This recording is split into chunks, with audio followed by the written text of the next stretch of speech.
Julieta coordina generalmente a todo el tribunal, ¿no? Es la coordinadora general, así la referente de todo el tribunal. Con Julieta que fuimos trabajando los estatutos, el reglamento del tribunal y quien hace más la formación también para Camino de Esperanza, por eso es la que lleva adelante esta parte también, y como es abogada y canonista, al principio empezaste como abogada también. Soy abogada. No, como abogada del tribunal. Sí. Llevando causas como abogada del tribunal. Sí, te dije abogada canonista. No, pero digo, no me acuerdo. Me está retando. No, me sentía que te referías. Sí. Así que, y con Julieta me acuerdo en esa reunión, y Monseñor Ojeda dijo, bueno, ¿y cuánto tiempo va a llevar preparar esto? Y me miran y yo digo, 1 año.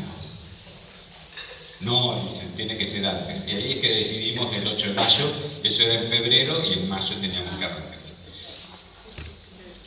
Así. Bueno, un aplauso para ellos. No.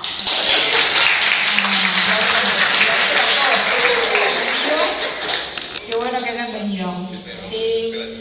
Vamos a hacer con Mariana breves, especialmente nos dijeron que había varias personas, miro porque acá veo caras, que estaban interesados en conocer y quizás en poder ayudar a acompañar, ¿no? Toda esta etapa prejudicial que explicaron Agustín y Leo. Agustín habló especialmente de todo esto que el Papa pide, que es el acompañamiento, ¿no?, a todos los que tienen dudas sobre su matrimonio, ¿no?, todos los divorciados, que quizás tengan dudas sobre su matrimonio, la validez del sacramento, ¿no? Algo que para mí es muy importante tener en cuenta en esto es que hoy por ahí muchos dicen, bueno, pero vinieron un montón en el equipo, en el grupo de San Isidro son un montón, trabajan un montón de gente, pero los que empezamos hace 8 años, el tribunal empezó hace 7, pero hace 8 años que empezó un grupo muy chiquito. Hoy justo a la mañana, siempre el 8 me gusta llamar a esos 8 que estábamos en el primer grupo del Padre Agustín, de los cuales ya una sola queda de esos acompañantes, y empezamos muy poquitos, sin tener ni idea, pero ni idea de qué íbamos a hacer ni cómo lo íbamos a hacer, pero sí teníamos lo que nos había dicho Monseñor Ojeda, que era, yo quiero que cada divorciado que toque el timbre del tribunal, o del obispado en realidad dijo, se vaya mejor que como entró. Es decir, que se encuentre recibido, que lo escuchemos, que encuentre un abrazo, una iglesia cercana, ¿no? Y después veremos cómo seguimos, ¿no? Bueno, y así empezamos, muy de a poco, reuniéndonos, escuchándonos, leyendo, capacitándonos, pero sobre todo con ganas de escuchar a la gente y de recibirla para ir entendiendo, bueno, si podía haber fundamentos o bases suficientes para poder iniciar ese proceso de nulidad. Así que bueno, así se fue formando un grupo de acompañantes que después, como contó Agustín, como fruto del sínodo, la primera parte del sínodo de la familia, el Papa hace esta reforma, que fue en septiembre del 2015, y ahí después ya se forma el tribunal. Así que bueno, nada, es entender que la prioridad, o por lo menos así lo veo yo, lo más importante en el proceso de nulidad es el acompañamiento, ¿no? Es que ese proceso de nulidad no es un trámite, no es un divorcio, como dijo Leo, no es el divorcio en la iglesia, sino que es un proceso de sanación, fundamentalmente, de verdad, ¿no? De encontrarse con la verdad de esa historia, de ese matrimonio, ¿no? De ese amor herido, ¿no? Como se dice muchas veces, porque bueno, nadie se casó con la idea de fracasar, ¿no? Nadie se casó con la idea de divorciarse, no, nadie. Por más que hayan pasado un montón de cosas y por ahí esa persona se haya equivocado en un montón de cosas, nada, necesita sanar esas heridas. Y el proceso de nulidad es un camino de sanación, por sobre todas las cosas. No es un trámite, no es un juicio, pero bueno, para eso se formó Camino de Esperanza, con todo un grupo de laicos que van acompañando en esa etapa prejudicial, contestando un cuestionario, y donde los abogados después los acompañamos para poder iniciar propiamente el proceso judicial. Así que Mariana nos va a contar un poquito cómo trabajan los acompañantes, porque Mariana coordina y es una de las acompañantes. Bueno, hola a todos, y también, lo primero que se me viene a la cabeza cuando los empecé a escuchar y cuando en realidad empezamos a pensar este encuentro es todo esto es proceso y es camino, y se fue haciendo en 8 años y 7 más formalmente, por decirlo de alguna manera. Así que para que no se sientan apabullados, dicen, uy, vinieron un montón, pero bueno, fue un caminar despacito y de a poquito. San Cayetano, como yo le digo a Julieta, ella iba mirando, iba llamando, diciendo, a ver, ¿querés sumarte? A ver, ¿querés venir a esta charla, a este encuentro, como hoy, como con ustedes? Para que nos vayamos empapando y sabiendo de qué se trata esto. Y así fue como se fueron sumando. Yo voy a hablar de la parte del Camino de Esperanza, que es la parte prejudicial, como ya les dijo Agustín, y Leo y Julieta. Camino de Esperanza, la verdad que es una misión que el buen Dios nos invita, muy muy linda, y creo que sumamente importante, ¿no? Es eso de la cara visible de esa iglesia que quiere acoger, que quiere abrazar, que quiere como acompañar a esa persona que está herida o quebrada por su propia historia, ¿no? Y en esto puntualmente por su historia matrimonial, ¿no? Que se van acercando porque ellos tienen esta duda de si la validez de su matrimonio, si fue sacramento o no. Y lo que nosotros hacemos es, yo les voy a contar de que llega el mail. Llega un mail de una persona que se quiere contactar, o llaman por teléfono algunos, y se quiere contactar para saber, informarse sobre el proceso de unidad. Cuando llega esa persona, lo primero que nosotros hoy, después de mucho tiempo, al principio fue muchos años a mano, Mercedes fue la coordinadora hasta diciembre y ella iba toda a mano al principio, ahora tenemos un sistema de que pueden llenar con un link, se los recibe, se les avisa que, bueno, que lo primero que tienen que hacer es llenarnos un formulario y que después que nosotros recibimos ese formulario, como entra formalmente a Camino de Esperanza, y se le dice que se le va a llamar una persona para acompañarla. ¿En qué consiste este acompañamiento? En esto que dijeron, ¿no? Es ir a abrazar y a escuchar a esa persona. Y me encantó esto como fuerte que dijeron los tres, sin juzgar esa historia.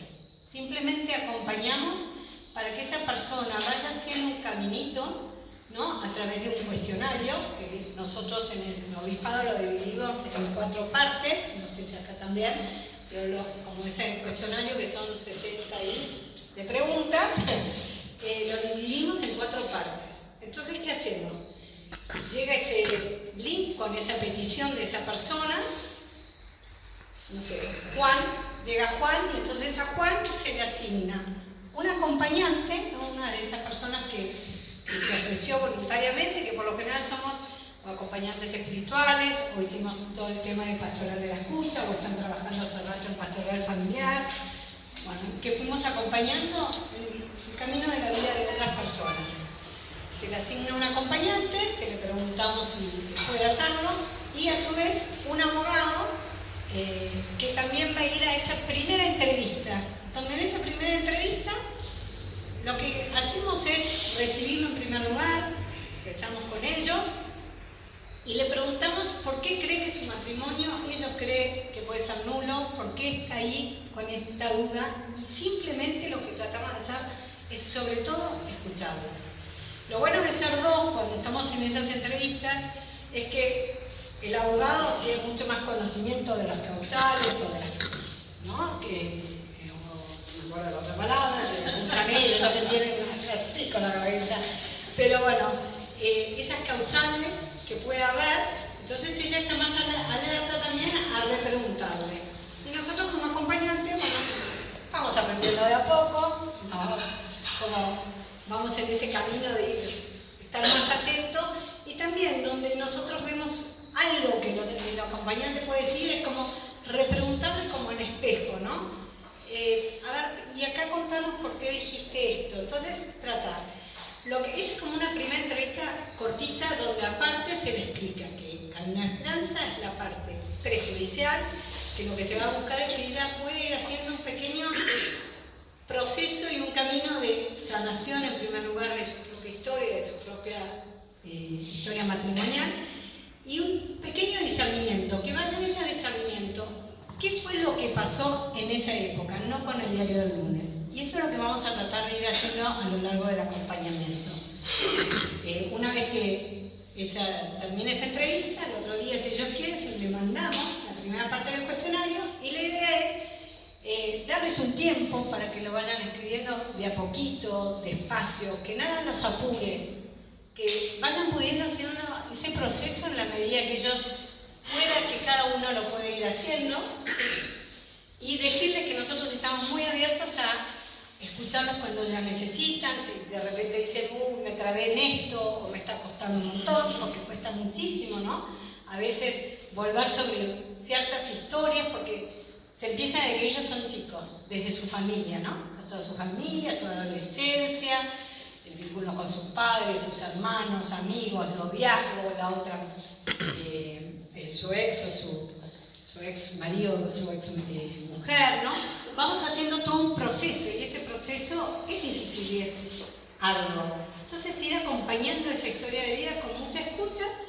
Cuando termina la primera parte, en el medio tratamos de volvernos a encontrar con ellos. Hay algunos que te piden no encontrarte, sino que por mail te van haciendo un feedback o por teléfono, pero es muy lindo podernos encontrar en este mano a mano, ¿no? Dar ese espacio.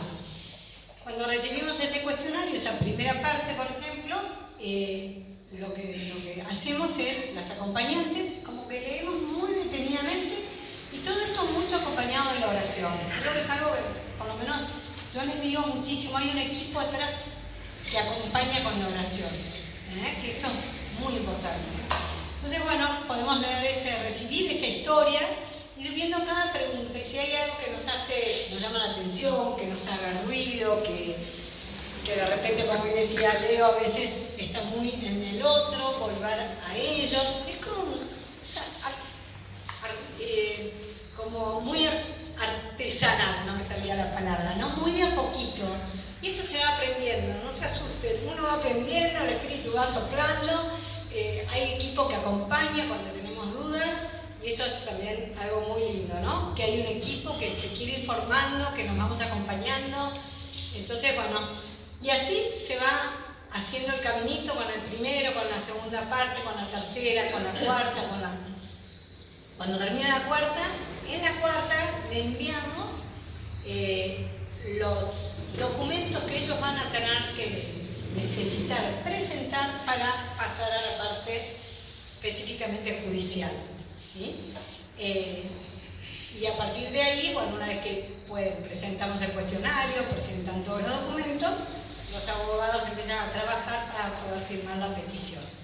Una cosa que fuimos descubriendo en todo este camino, que era re importante, era este vínculo entre la parte de Camino de Esperanza y el tribunal, y los abogados. Como que realmente trabajemos con un equipo y nos acompañemos. Porque lo que el acompañante pudo ir viendo en todo ese tiempo, al abogado le ayuda un montón para el momento de tener que firmar esa petición o ir acompañando. Y a su vez, ellos, cuando van recibiendo todas las declaraciones, también pueden, ¿no?, intercambiar con nosotros, y a su vez nosotros también, ellos nos avisan, mira, vamos a firmar la petición, mañana vienen a declarar, para que nosotros, ese acompañante, no que le dijimos hasta luego, muchas gracias, qué lindo fue acompañarte, sino que seguimos acompañando ese proceso. Por eso también está muy bueno que entre los abogados y los acompañantes haya un lindo vínculo y trabajen de la mano. Bueno, y ya estamos solo. Quería hacer una pregunta. Sí. ¿Puede ser? ¿Puedo? Sí. No, está bien así. ¿El acompañante es uno por persona y siempre el mismo o puede cambiar el acompañante?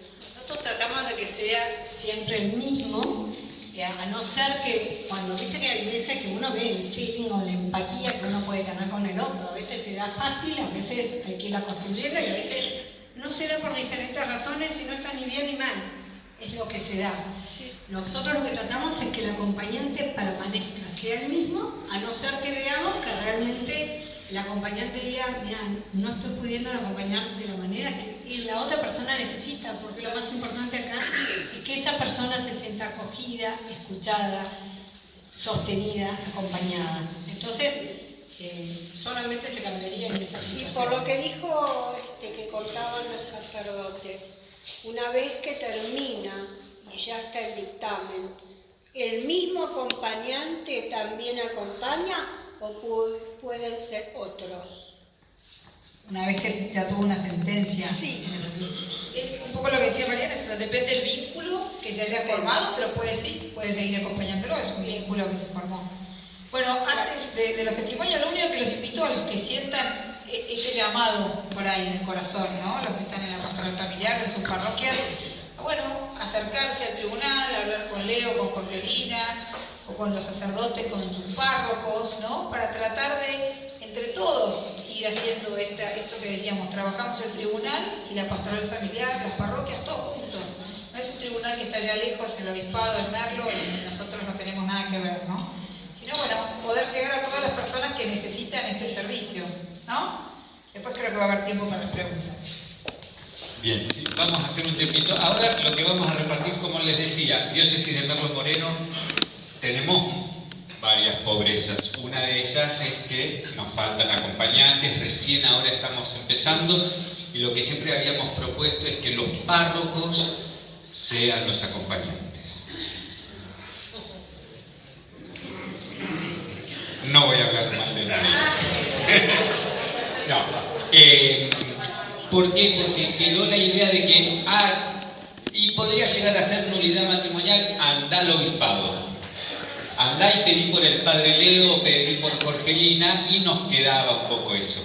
Nosotros, para poder venir un poco al encuentro, volvíamos a mandar con el párroco con un papelito que les van a dar ahora, que es esto. Primero nos habla, a manera de introducción, tomé algo de este documento del Papa después del sínodo de los obispos sobre la familia. Ese documento, Amoris Laetitia, la alegría del amor, que es sobre el amor en la familia y por qué la importancia del matrimonio por iglesia. Son dos puntitos de ahí que decía por qué es necesario casarse por iglesia. Y el Papa más o menos lo explica, es muy bonito. Después de ahí, en realidad lo que dice es qué es necesario para aquel que quiera acompañar. Bueno, escuchar la historia. Y después de esos puntos, hay cuáles son los documentos necesarios para iniciar una causa. Y después hay una ficha. Porque a veces nos mandan una persona, pero no sabemos ni el teléfono, ni el nombre completo, ni la dirección. Entonces, siempre es importante saber la parte que pide, la nulidad y su situación actual y por qué cree, y siempre se le pide al acompañante que dé su parecer. Yo digo, ¿y qué te parece a vos de la historia que te contaron? Y después también los datos de la expareja, ¿sí? Ahora quiero invitar, ¿están preparadas? Karina y Andrea, ¿sí? Pasen las dos. Son causas que se llevaron en nuestra diócesis.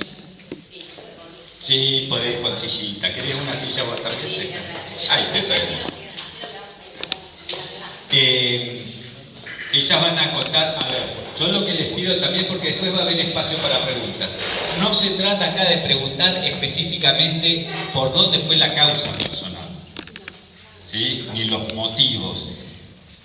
Lo que nos van a compartir es cómo llegaron a una nulidad matrimonial, a pedirla o a hacer llamadas a una nulidad y qué significó en sus vidas, ¿sí? Empezamos por la que le hizo primero. Buenas noches a todos. ¿Cómo están? Bueno, acá me hice un machete, les juro que no me voy a leer todo, pero bueno, para uno no dispersarse tanto. ¿Sí? ¿Más fuerte todavía? Bueno, para no dispersarme tanto, es una historia muy larga, como que traté de hacerlo un poquito resumido. La verdad es que allá en 2014, por una situación familiar muy difícil, un momento bastante trágico que nos tocó vivenciar como familia, conocemos a Leo en una parroquia en La Perlita, ¿sí? A ver, antes de empezar a hablar de ese momento en particular y de cómo empezamos con el trámite, en mí estaba esta necesidad, ¿no?, de hacer la nulidad, pero lo veía súper lejano. Siempre me habían comentado de que era algo largo, costoso, y en cada confesión o en cada charla con algún párroco tenía algunos que te decían, bueno, sí, dale, y otros que no tanto, y bueno, y uno tiene a veces esa tendencia de no perdonarse. Dios nos perdonó ya y uno todavía no se perdona. Entonces, nada, elegí sufrir en cada misa, ¿no? Y verla todo yendo a comulgar y yo no, y bueno, me postergué por muchos años esta posibilidad de estar en unión con Dios, con la comunión, ¿no? Y bueno, cuando toqué fondo, es donde, bueno, resurgís, ¿no? En ese momento es como que te abandonás al amor de Dios o te abandonás, o sea, y ya no es tu raciocinio el que está ahí, sino su misericordia y su amor, ¿no? En esa parroquia sí lloro, porque soy muy llorona. En esa parroquia Dios habló por intermedio de muchas personas, del Padre, no solo del Madre, sino de muchos seguidores. Y bueno, la verdad que recibimos mucho cariño, mucho apoyo, mucho acompañamiento. Primero en esa tragedia, pero bueno, recuerdo un día en particular, hablando con Leo, le digo, Leo, pero ¿cómo hago? ¿Cómo hacemos para estar protegidos, para sentirnos protegidos, para luchar con tanto mal, ¿no?, que estábamos atravesando? Y bueno, de a poco, no fue esa la única vez, pero me acuerdo ese día como quiebre en donde digo, yo necesito comulgar, lo necesito a Dios en mi vida. Y bueno, llegó todo, y fue todo un proceso largo en donde él lo fue conociendo más allá de esa tragedia, toda la historia que yo tenía encima, ¿no? Por eso es que Leo comenta de que veníamos pensando en presentar esta causa, pero que inició cuando empezaba ¿cómo se dice? Este tribunal. Bueno, a ver, me puse como machete.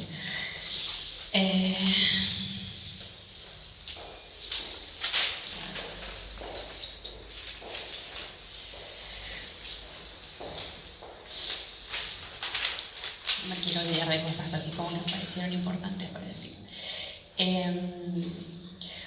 Bueno, la verdad es que en ese momento, cuando empezamos a, me acuerdo, bueno, de charlas con psicólogos, charlas con abogados, empezar a hacer estos formularios que tanto decía, bueno, todos los que estuvieron conversando recién, y bueno, era muy doloroso también, no es algo que uno no quiere volver a vivir muchas veces.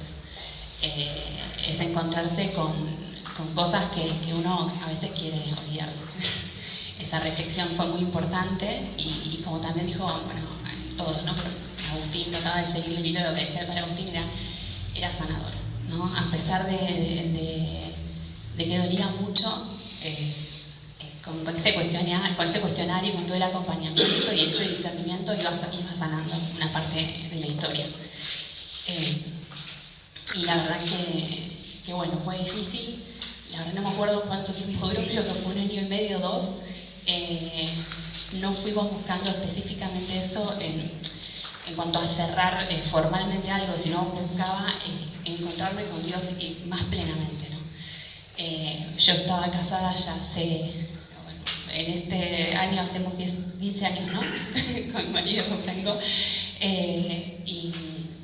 Y la verdad que yo siempre sentía, voy a hablar en primera persona después, cuando si hablamos, hablo por vos, pero yo sentía como que no estaba completo, ¿no? Esa unión, faltaba lo más importante, que es esa bendición, ese signo de amor de Dios en la vida de ese matrimonio, ¿no? Bueno, ahora, el 12, hace 5 años que estamos casados por iglesia, y bueno, obvio, no es mágico, no es que, listo, nos casamos por iglesia y todo es color de rosas. Tenemos un montón de momentos difíciles, pero el amor de Dios te transforma, te supera, o sea, por más de que haya momentos difíciles, es como que tenerlo a Él en el centro hace de que todo tenga otra magnitud, otra importancia, ¿no? Y también lo sentíamos como muy importante para nuestros hijos. Martina tiene 12, Juani tiene 5, iban a venir, pero tuvimos dudas de Juani y cómo iba a estar en este momento acá jugando y quizás no nos íbamos a poder concentrar, pero es también cerrar este ciclo con ellos y mostrarles nuestro amor al 100%. De hecho, entramos a la iglesia con ellos, nos casó Leo.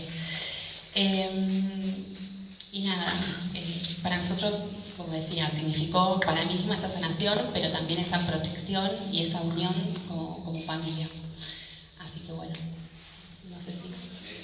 Se escucha como que retoma mucho por ahí, aleja un poquito, a ver si... Es poca batería.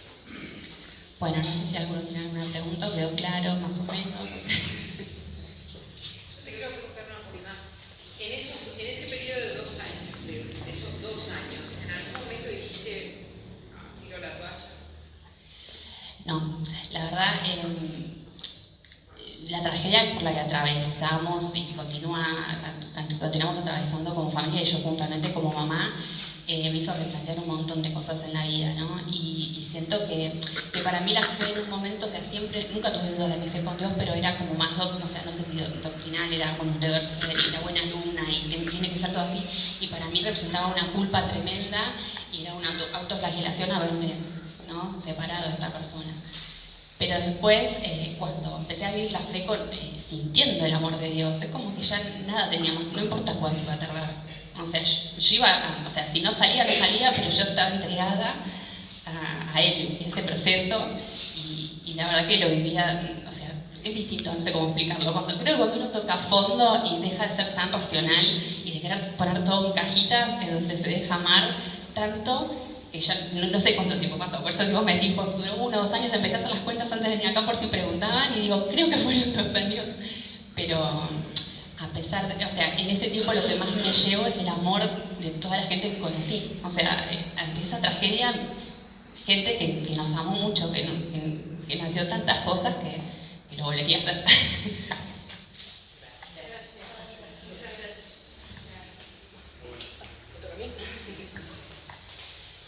¿Se escucha ahí bien? Buenas noches, me llamo Andrea. A mí me llegó la propuesta de hacer la nulidad del matrimonio.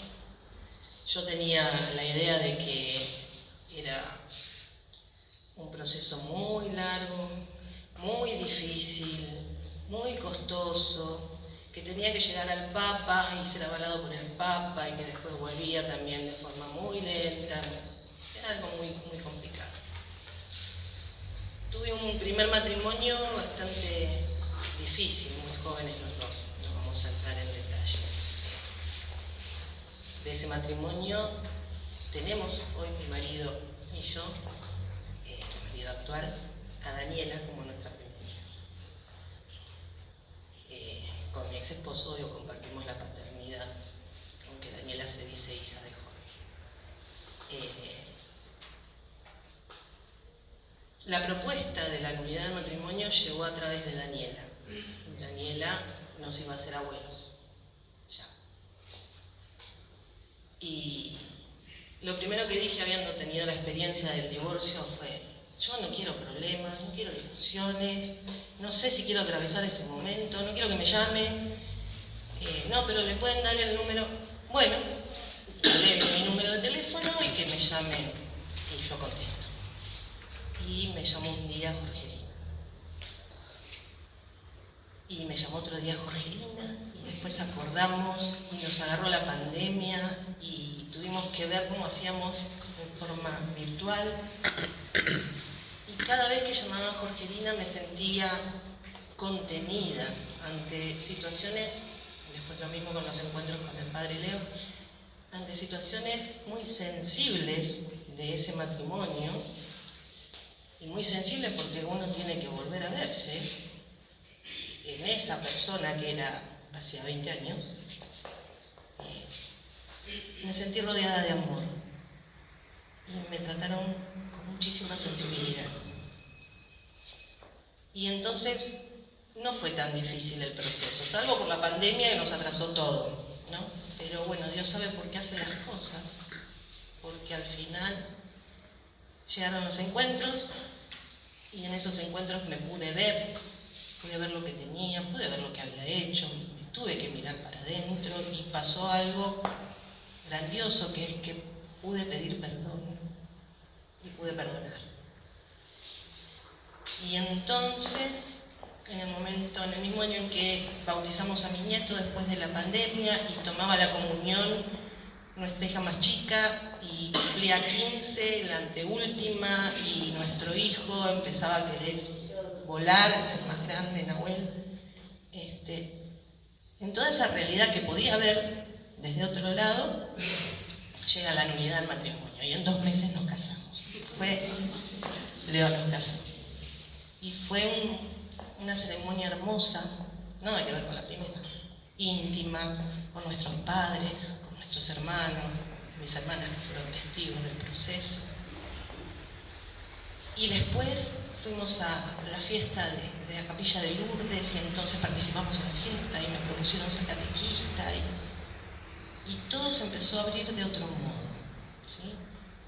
Empecé a vivir el amor de otro modo, pero entiendo que como consecuencia de ese proceso donde me pude mirar al otro, donde pude comprender a personas con las que estaba enojada hace 20 años, pude sentirme amada y pude entender que así de tan humana como soy, así de humana como soy, un padre que me ama y que siempre me dice, dale Andrea, es por acá.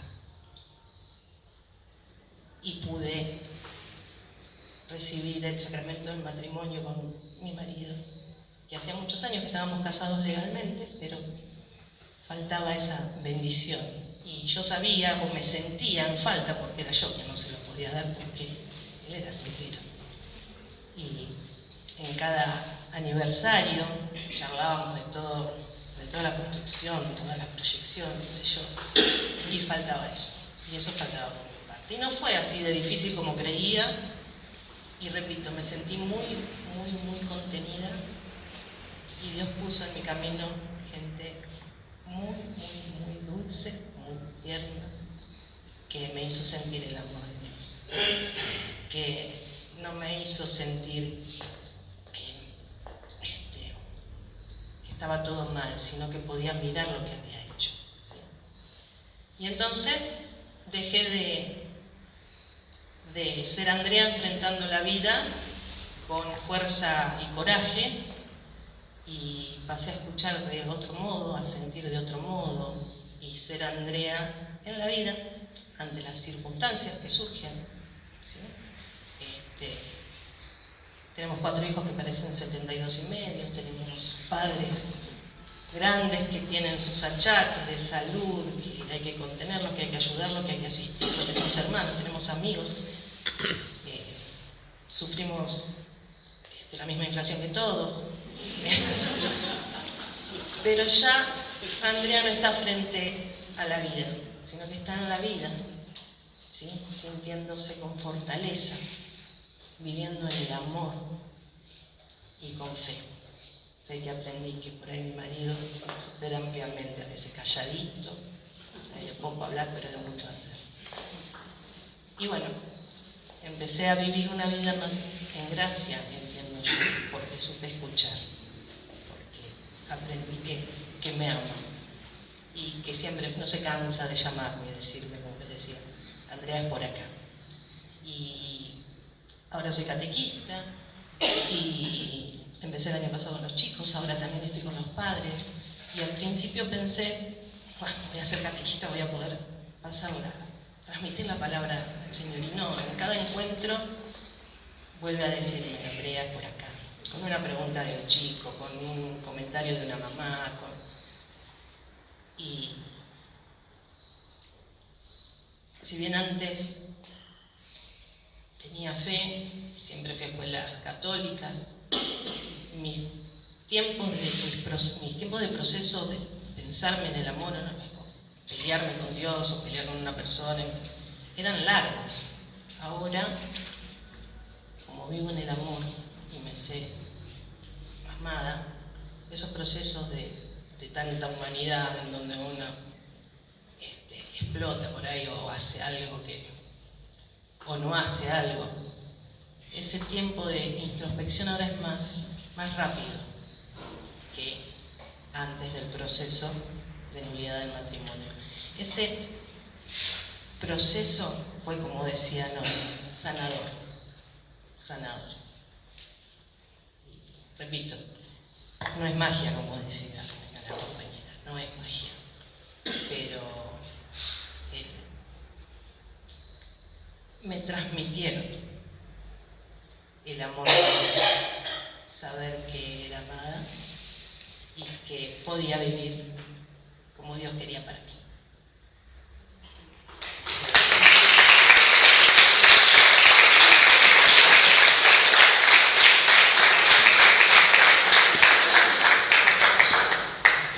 Como decía, por ahí les quería hacer una pregunta. Como decía, Karina fue parte actora, ¿sí?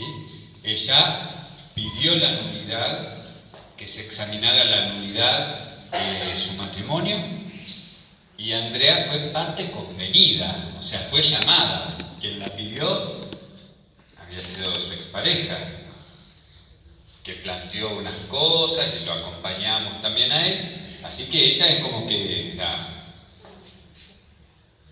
a mí esto no me interesaba, la cosa era del otro, pero cómo poder trabajar por acá, y esto es importante del grupo del tribunal, ¿sí? Entonces, que todos tengamos este sentir, como decían, abrazar, como nos pide el Papa Francisco ahí, que nos pide ser cercanos. Por eso no es, me vienen a plantear esto, tienen un problema y no se anda a hablar con el otro. No, que las hojitas esas que se les repartió a los que son de Merlo Moreno, dice escuchar al otro, estar, acompañarlo, hacerse cargo de esta historia y poderlos acompañar. Tenemos unos minutitos, algunos, no se me entusiasmen mucho. Si quieren hacer alguna pregunta a ella o del proceso, del tribunal.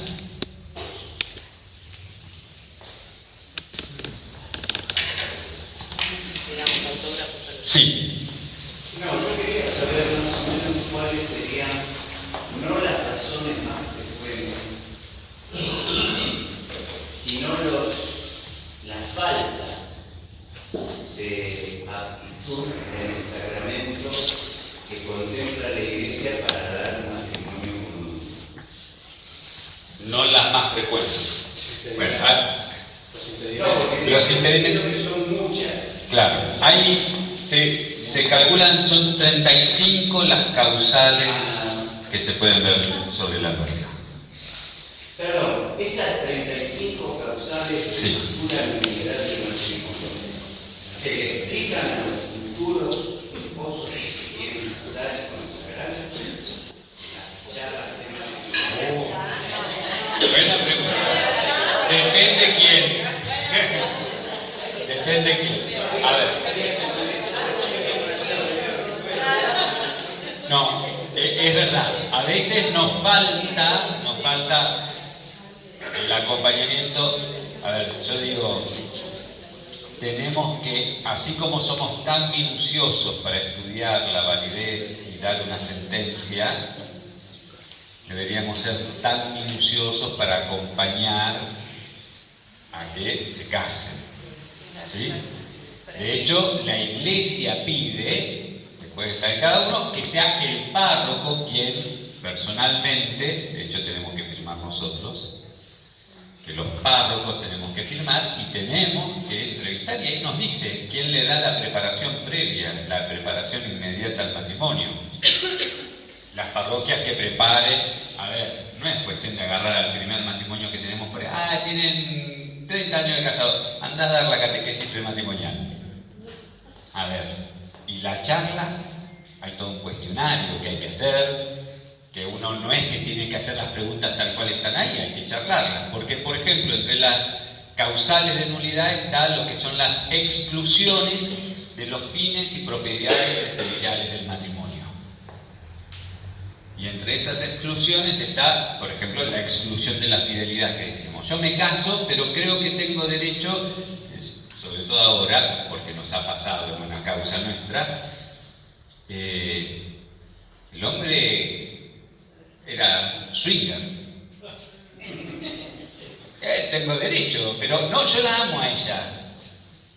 pero quiero vivir en este estilo de vida swinger.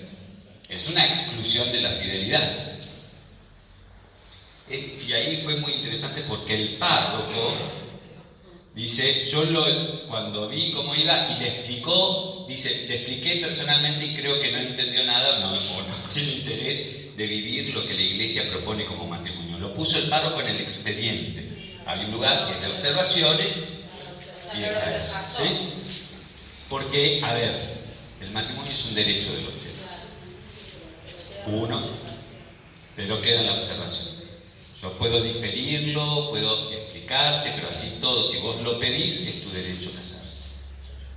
Porque eso, además, es subjetivo del párroco. Pero gracias a eso y a lo que pasó después, al tenerlo escrito ahí y que realmente sucedió lo que decía el párroco, la causa fue en un proceso más breve, que es esto que el Papa permitió, y en 3 meses se resolvió. ¿Sí? Otra de las propiedades es la perpetuidad, que no se da, por ejemplo, a ver, se lo pongo con un ejemplo muy burdo, pero para que se entienda. ¿Vieron la gente que se casan con alguien, por ejemplo, de Estados Unidos para obtener la ciudadanía? Me caso y a los 2 meses me separo. Ese matrimonio es nulo, porque la perspectiva no es la perpetuidad del vínculo, es que me separo y esto, más allá de que es también una ficción, el matrimonio mismo, ¿sí? Se excluye el matrimonio mismo, se buscaba otra cosa. O el bien de los hijos. Excluir los que se casan, dicen, yo me caso, pero no quiero tener hijos. No hay matrimonio. Si excluyo el tener hijos, no hay matrimonio. Si excluyo educarlos, o sea, yo me caso, quedaste embarazada, bueno, yo me desentiendo. ¿Sí? Después hay algunos que son más complejos, que muy pocas veces se dan, que algunos hemos hecho. Fue muy interesante esa causa, fue por una propiedad principalmente y directamente querida sobre la otra persona, no dándose esa cualidad en el esposo, el matrimonio no siguió adelante. Fue determinante, no podía, y realmente un respeto entre los dos inmenso, pero no podía continuar porque esperaba, o sea, me casé, no puedo dar muchos detalles, pero me casé con vos porque esperaba esto. Y al ser imposible obtener esto, no puedo llevar adelante la convivencia. Pero ¿sí? ¿Eso fue una disfunción sexual? No. No puedo dar muchos detalles. Podría ser, por ejemplo. Podría ser. Ojo, porque una de las causas de nulidad es la impotencia también. Masculina o femenina, Sí. Un caso que se está dando ahora, que es muy normal, matrimonios con 20 años de casados, con hijos y todo, o que él se haga gay o que ella se haga gay. Pero no deja de haber amor.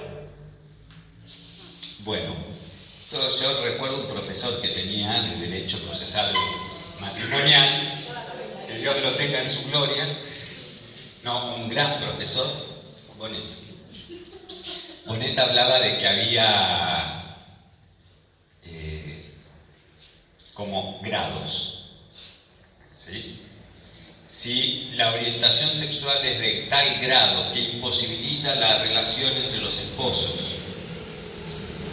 o que realmente no puede vivir sin caer repetidamente, o sea, porque tiene un grado de pulsionalidad en actos homosexuales fuera del matrimonio, que más allá también sería como la exclusión de la fidelidad, pero es más complicado. En ese caso el matrimonio sería nulo. Pero si puede tener relaciones heterosexuales normales, por más que tenga pulsiones u orientación, hablaba hasta de 6 grados, y no todos hacen nulo al matrimonio. Eso Monseñor Bonet. No me tocó tanto eso, ¿no? Pero hay casos que directamente, bueno, a ver, les tengo que confesar que les mentí. No me digas que es casado. No. No sé. Pero yo les dije que en la iglesia no había divorcio. Divorcio significa disolución de un vínculo válido. En realidad en la iglesia existen dos casos de divorcio, que se llama disolución del vínculo y que solo es el Papa quien puede hacerlo. Uno es lo que se llama el privilegio petrino, que es ante un matrimonio rato y no consumado, o sea que se ha hecho pero nunca llegan a consumarse y se pide la dispensa a Roma y el Papa disuelve. Y otro es el privilegio paulino, que es un matrimonio válido pero no sacramental, porque uno de los dos no es bautizado. No que no sea bautizado católico, no es bautizado, porque con todo el resto de los cristianos es sacramental. Pero si uno de los dos no es bautizado, el matrimonio es válido, y ese se llama en favor de la fe. Para mantener la fe de uno de los dos, del católico, el Papa, siguiendo todos los casos, concede la disolución del vínculo. Pero son los únicos dos casos y solo lo hace el Papa. Lo llevamos por medio del tribunal, se llevan los procesos que se presentan a Roma. Es así, no es así. Muy bien, gracias. Yo digo porque si no me retan. Sí, padre. Una pregunta que no es estrictamente sobre la Navidad, pero que también hace algo del acompañamiento, que es de alguna manera lo que pone también iglesia da poder ocultar a los obispos para que lo hagan, dando autoridad a los sacerdotes, de que las personas puedan comulgar aunque no estén casadas. Capítulo 8 de la Moris Leticia. Es muy complejo, padre. No queda propiamente algo. No, a ver, no es algo que lo tenga que hacer el tribunal, ¿sí? Es una cuestión de acompañamiento espiritual y en el que el sacerdote acompaña la conciencia de las personas, y hay una directivas no está bien dicho, pero hay una explicitación que se hizo desde la conferencia episcopal, que creo que la propuso el cardenal Paul, y es un librito así. Cada obispo tiene que hacerlo en su diócesis o no, pero generalmente la conferencia episcopal dio unos lineamientos, ahí está, unos lineamientos de cómo interpretar el capítulo 8. A ver, ese capítulo 8 es justamente cuando ya no se puede resolver por otro lado. ¿Sí? ¿Cómo hacer si el matrimonio es válido, pero esta persona tiene que seguir sintiéndose abrazada y querida en la iglesia? No es que hay que usar el capítulo 8 en primera instancia, digamos. ¿Sí? Hagamos esto, total, las causas de nulidad son muy engorrosas. No. Si podés resolver la situación por el camino que corresponde para que se viva sacramentalmente, hacelo. Ahora, si ya no hay otra, recurrimos a acompañar y cómo esta persona puede vivir dentro de la iglesia sin comulgar. Será, habrá que ver. Habrá que ver. Yo he tenido casos. Si decía voy a escuchar misa, no voy a comulgar. Cuando decía voy a misa, ese domingo había que comulgar. Es como cuando una señora mayor dice, a mí me casó tal padre. No, señora, usted se casó con tal padre, ante tal padre. Así que bueno. Exacto. ¿Alguna pregunta para ellas? Porque si no las tengo acá, pobrecitas.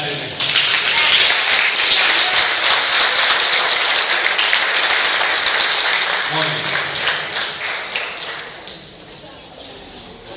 5 minutos y cerramos. ¿Alguna preguntita más?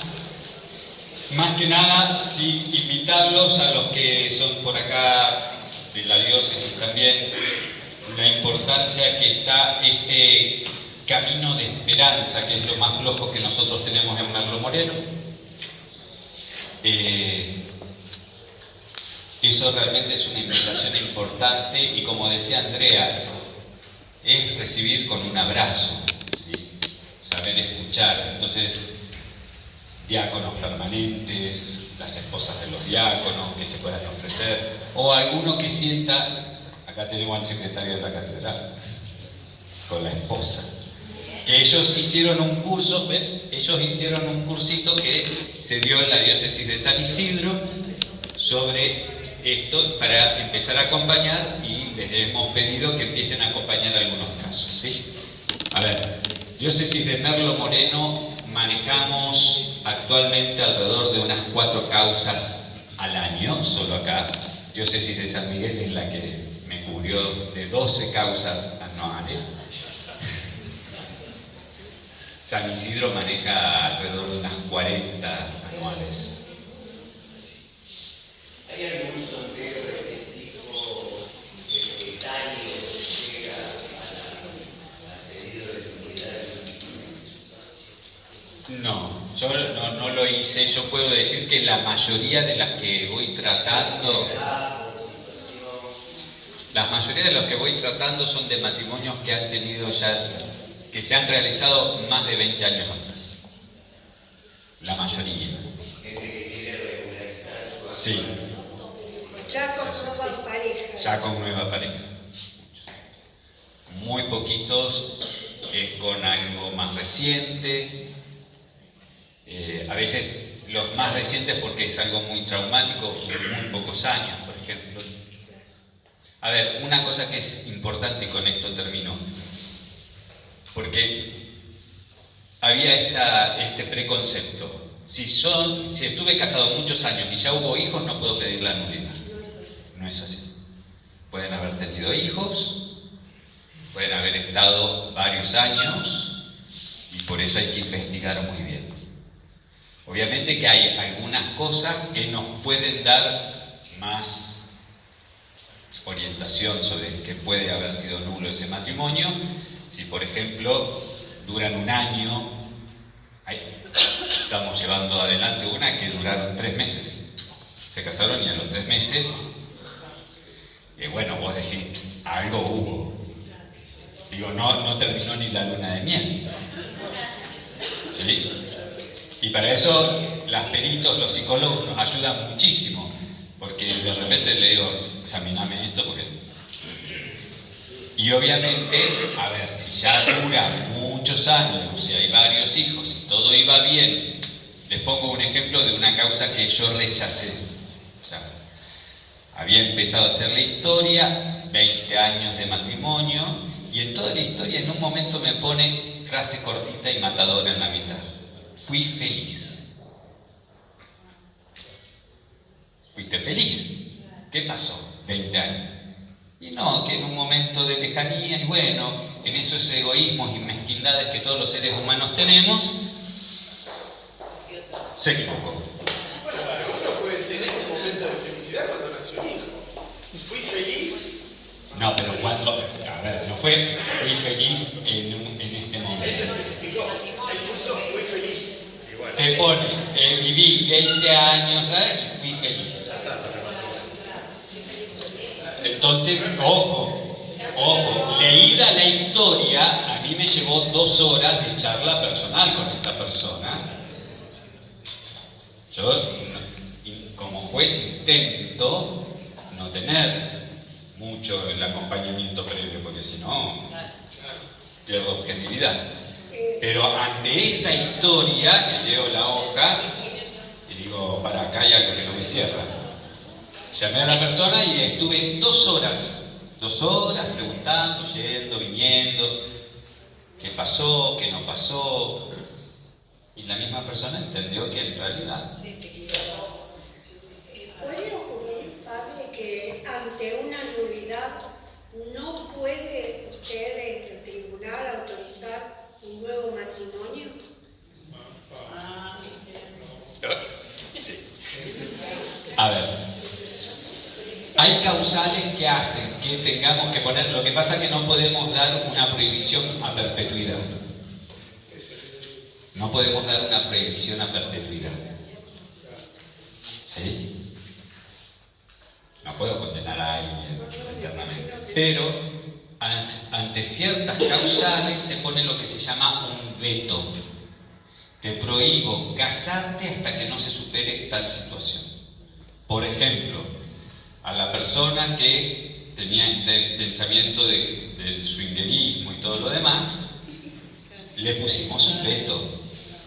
Si vos seguís pensando que tenés estos derechos en el matrimonio, vos no te podés casar por iglesia. Ante ciertas cuestiones psicológicas, psiquiátricas, se le pone un veto.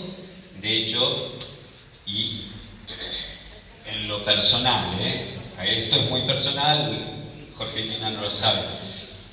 De repente no es que hay una enfermedad psiquiátrica seria, pero que yo les pongo en el veto, les pido que al menos comiencen una terapia psicológica.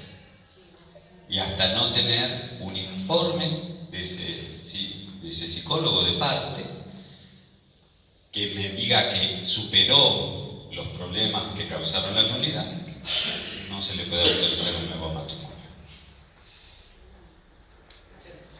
¿Y dónde queda registrado eso, perdón? Cuando te casás, se registra en tu libro de bautismo que te casaste. Cuando se dicta la nulidad, ¿no? Cuando se dicta una sentencia de nulidad, pero no se anula el plazo. Cuando se dice que fue nulo, en el mismo libro de bautismo dice, fue declarado nulo por sentencia de tal tribunal en tal día. Sí, alguien interesado, se engancharon, miren que ya son las... Es un tema que me tocó hoy. Ajá. Una persona se bautizó en esta diócesis, está viviendo en el extranjero y pide un certificado de bautismo para matrimonio. Cuando voy al libro, encuentro la nota marginal que dice que se casó en la parroquia donde está usted. Entonces se habrá casado. Bueno, y lo llamo, le digo, mirá, acá figura que vos estás casado por iglesia. Ah, sí, me dice, pero yo ya tengo la carta de la nulidad matrimonial. ¿Dónde la tramitaste? En Colombia. Si nunca, a ver, porque a veces puede ser, si que te mande un facsímil y se pide, decirle que, bueno, no va a ser rápido, se piden los datos al Tribunal de Colombia. Y si es así, porque pudo haberse extraviado lo que se llama la nota marginal,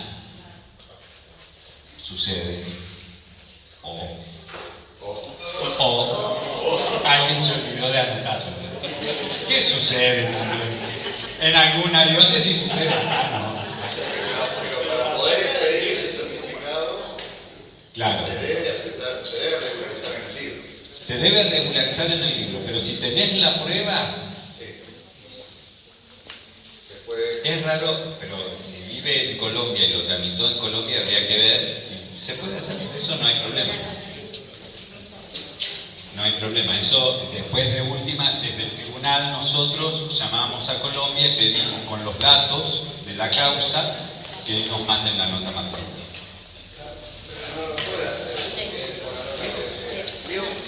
Sí. La gratuidad, me están hablando de la gratuidad y todo el mundo se está yendo, se tiene que ir saliendo.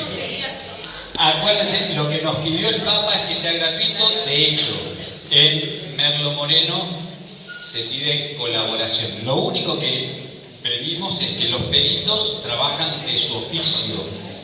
La verdad que tenemos que agradecer que todos los peritos que tenemos vienen a nuestro encuentro y son capaces de reducir el precio y eso. La causa en sí misma es gratuita. Los peritos, cuando es perito, lo paga la parte, ¿sí?, que pide la nulidad.